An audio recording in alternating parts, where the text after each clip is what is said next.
Well, hello everyone.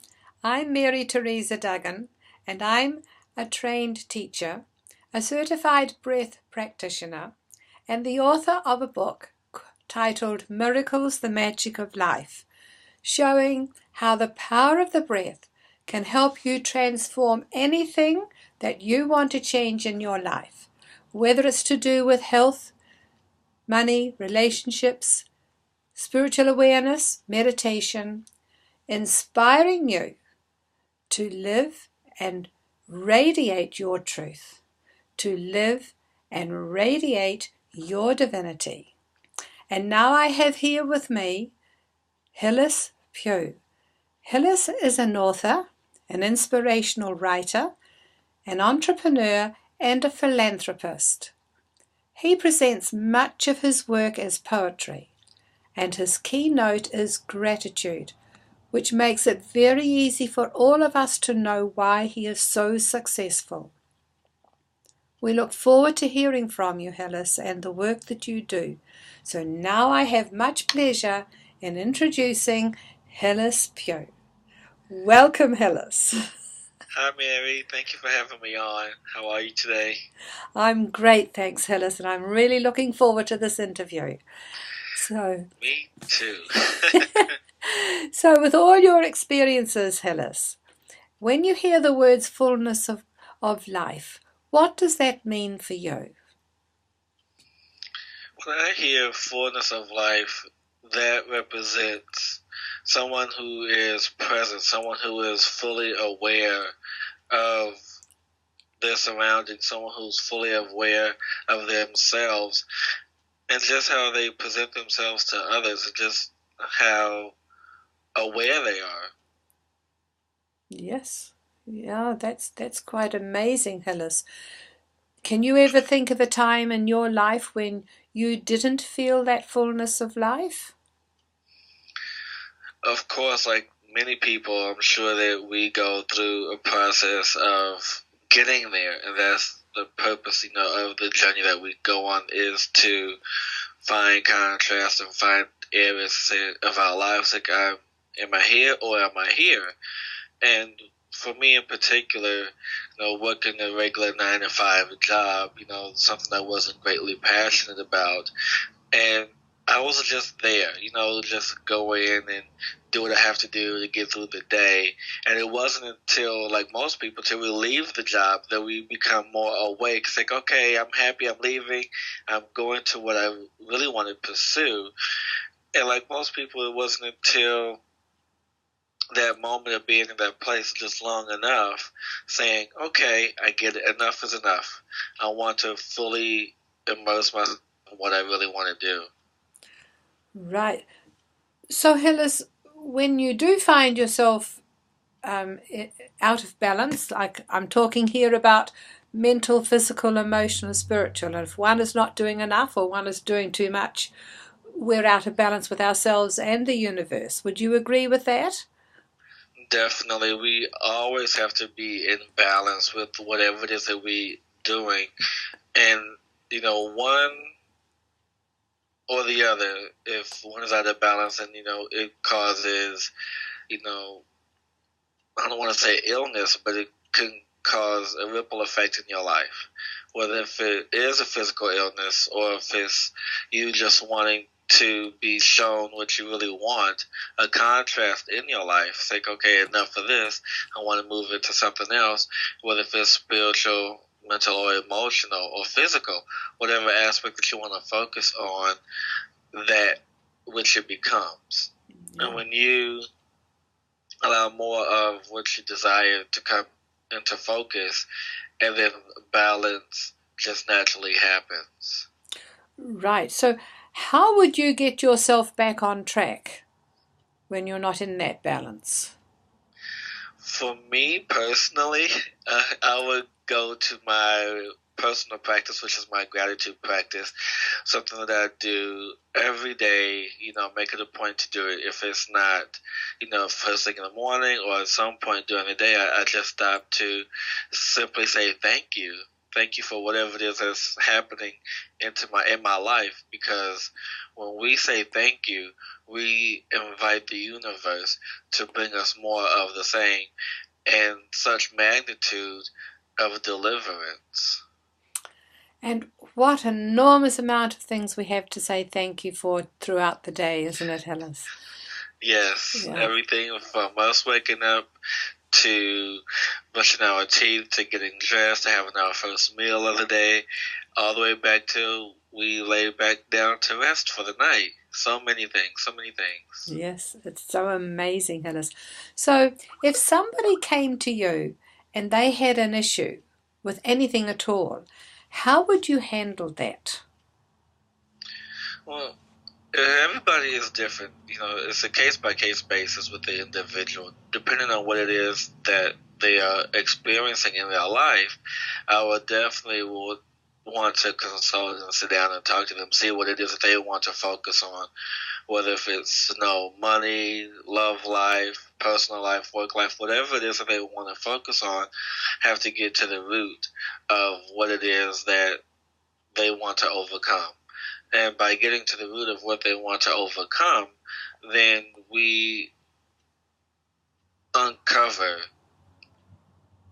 their hidden talents, their hidden desires, and able to focus on the joy and the purpose and the gratitude of their lives. Because through all of the muck, so to speak, through all of the dense energy, there is still so much to be grateful for, so much to be thankful for, because of that contrast, because of what we don't see.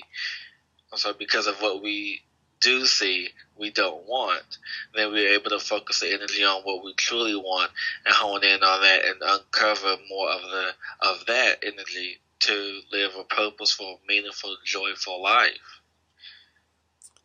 Right. That's amazing, and that's very inspiring for people to know that there is somebody they can turn to, like you, Hillis, to come back on track again. So how would you express and experience your abundance, your joy, your love, your energy? You have so much of it to give. Well, and anybody can do it. I mean, there have been times in my life where I haven't always been at this, and I'm not even sure I'm at my high point yet, but at this point in my life to where I can say I'm okay with where I'm at and not have to fight, not have to struggle, because there are people,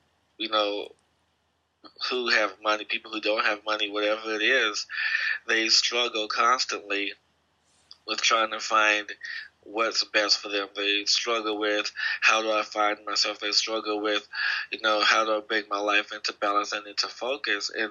And I tell people they don't have to struggle. I tell people that with this struggle, you are able to sit with yourself and to look at that as, it's like, okay, I know what it is that I do not want in my life. So now I'm able to focus on what it is that I do want in my life. And with the ability to focus on what you want, people often ask me, say, what's the first step? The first step is to say, okay, you can sit down and write a journal, get out all of the heaviness, get rid of all the emotions, and become clear-minded. And when you become clear-minded, you're able to focus more and set intentions.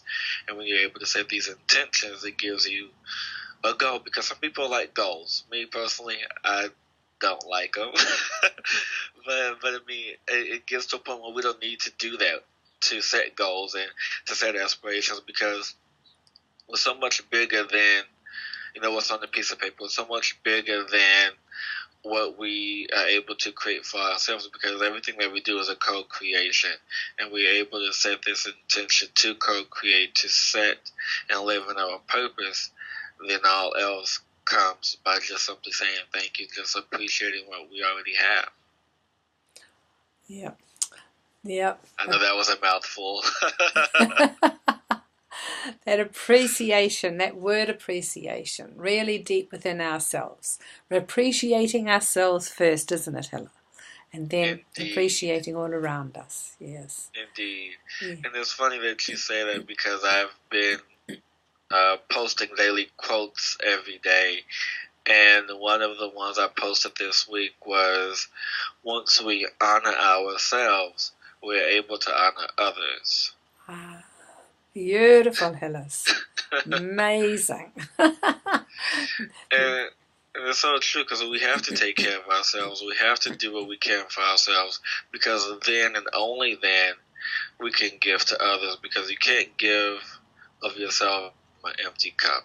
I know it sounds cliche, but it's so true. It is so true, Hillis. And I love that saying in the Course in Miracles, Hillis. You know, as we give, we receive, until the giving and the receiving become one. Yes. Yes. Yes. That's wonderful, Hillis. And so, Hillis, what are you most excited about in life right now? Well, there's a lot going on, just so it depends on the day. Just really depends on the day. And for me personally, it can be, anywhere from me writing and focusing on my book. It could be me focusing on my other practice, because I am a psychic medium. So it could be that. So it just really depends on the day. And I appreciate every single moment of it. I can't say enough, because it's what I do, it's what I am, and I'm living in my joy. Yes. And would you agree with this, Hillis, that the energies within the universe, what is within me, is what goes out and connects with those energies within the universe and helps to create more of them? So if I'm thinking the world is a very violent place, I'm helping to create more violence. If I'm thinking I'm tuning into the love within myself and I connect with that love within the universe, I'm helping to create more love within the universe.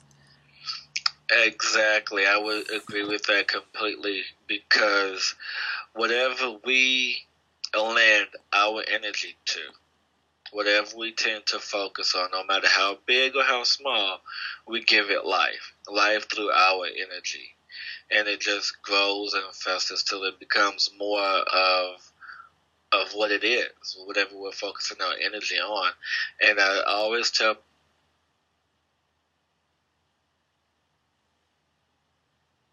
of what you focus your attention on, because what you put your attention to grows even more. And that's one reason why I don't watch the news. Good on you. Well, you have great news for the world anyway at Hillis, and if your news goes out, it's a great help to so many people, thousands and thousands and millions of people. Hopefully that's what will happen for you, Hillis, and for those people out there. So is there anything else, Hillis, that you would like your listeners to know? I just want them to know, for all those listening and all those watching, is to have your own practice, to start your own joy within yourself, to have a gratitude practice, something that you can do in seconds every day. Because I know for me, it took a while for me to get to where I'm at, for me to sit down and journal and write about everything I'm grateful for, or to have a gratitude jar, happiness jar, and every time I feel happy, put something in it. Everybody doesn't have time to do all the creative, fancy things. So just to simply stop and pause with whatever it is that you're doing, if you're washing dishes or brushing your teeth or taking the dogs for a walk, even taking out the trash, just say thank you. I mean, it's enough, and know it's enough. Yeah, yes, it's more than enough, even, isn't it, Hillis? It's everything. Yes. Yes. So it's not the thing we're doing, it's how we're feeling while we're doing it, isn't it? Exactly. And if we feel happiness and joy when we say thank you, then the universe knows. Everyone knows he's feeling good. And creating more of it, Hillis. Hillis, Yes. Thank you very, very much. This has been very, very informative. And yes, as I said before, I really do hope that many, many people will get this message and create more of it. Yes. Yes. So many blessings to you, Hillis, and all the best. Thank you so much, Mary. Bye now.